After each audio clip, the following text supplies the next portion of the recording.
घर के dining hall में लड़खड़ाकर गिर पड़े थे शत्रुघ्न सिन्हा। बेटी सोनाक्षी बनी पापा का सहारा। सोनाक्षी ना होती तो हो जाता गंभीर हादसा। लव सिन्हा ने दी पापा की हेल्थ अपडेट। बॉलीवुड के दिग्गज अभिनेता और पश्चिम बंगाल के आसनसोल से टीएमसी सांसद शत्रुघ्न सिन्हा बीते कुछ दिनों से मुंबई के कोकिलाबेन धीरूभाई अंबानी अस्पताल में भर्ती हैं। शत्रुघ्न सिन्हा की तबीयत बिगड़ने की खबर ने उनके हर चाहने वाले को चिंता में डाल दिया था। सभी का यही सवाल था कि आखिर अचानक ऐसा क्या हुआ जो बेटी की शादी में भले चंगे दिख रहे शत्रुघ्न सिन्हा को सिर्फ 5 दिन बाद ही यूं अस्पताल में भर्ती करवाया गया। पहले खबरें आई कि शत्रुघ्न सिन्हा को रूटीन चेकअप के लिए हॉस्पिटल में एडमिट करवाया गया है, तो वहीं बीते दिन कुछ मीडिया रिपोर्ट्स में दावा किया गया कि शत्रुघ्न सिन्हा की कोई सर्जरी हुई है। दिग्गज अभिनेता की सर्जरी की खबर ने भी सनसनी मचा दी थी। हालांकि अब शत्रुघ्न सिन्हा की तबीयत और उनकी बीमारी को लेकर बड़ी अपडेट सामने आई है। खुद शत्रुघ्न सिन्हा के बड़े बेटे लव सिन्हा ने अपने पापा की हेल्थ अपडेट मीडिया को दी है।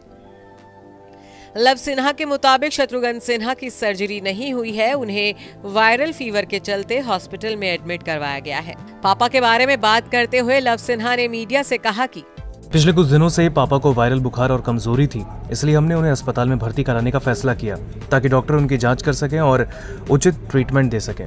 अब जहां लव सिन्हा वायरल फीवर के चलते शत्रुघ्न सिन्हा की तबीयत बिगड़ने की बात कर रहे हैं, वहीं कुछ मीडिया रिपोर्ट्स में बेहद चौंकाने वाली जानकारी भी सामने आई है।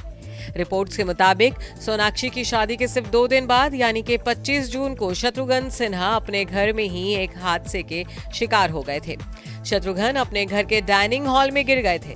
बताया जा रहा है कि शत्रुघ्न जैसे ही सोफा से उठे, उनका पैर किनारे से टकराया और कारपेट की वजह से स्लिप हो गया। हालांकि राहत की बात यह रही कि जिस वक्त शत्रुघ्न सिन्हा के साथ ये हादसा हुआ, उस वक्त सोनाक्षी वहीं पास में ही मौजूद थी। सोनाक्षी ने पापा की तरफ तुरंत मदद का हाथ बढ़ाया, वरना चोट और भी ज्यादा गंभीर हो सकती थी। शत्रुघ्न सिन्हा को तुरंत घर पर ही ट्रीटमेंट दी गई। उन्होंने एक दिन के लिए घर पर रेस्ट भी किया, लेकिन उनकी पसलियों का दर्द नहीं जा रहा था। जिसके बाद अगली सुबह शत्रुघ्न सिन्हा को कोकिलाबेन अस्पताल में ले जाया गया, जहां डॉक्टर्स ने उन्हें एडमिट करने की सलाह दी ताकि बाकी सभी टेस्ट कराकर पता लगाया जा सके कि कहीं कोई इंटरनल इंजरी ना हुई हो। रिपोर्ट में आगे ये भी बताया गया है कि शत्रुघ्न सिन्हा की रिपोर्ट्स में सब कुछ नॉर्मल आया है। आपको बता दें कि शत्रुघ्न सिन्हा आज यानी कि सोमवार को हॉस्पिटल से डिस्चार्ज भी हो जाएंगे और आज शाम तक वो अपने घर पहुंच जाएंगे। Bureau report E24।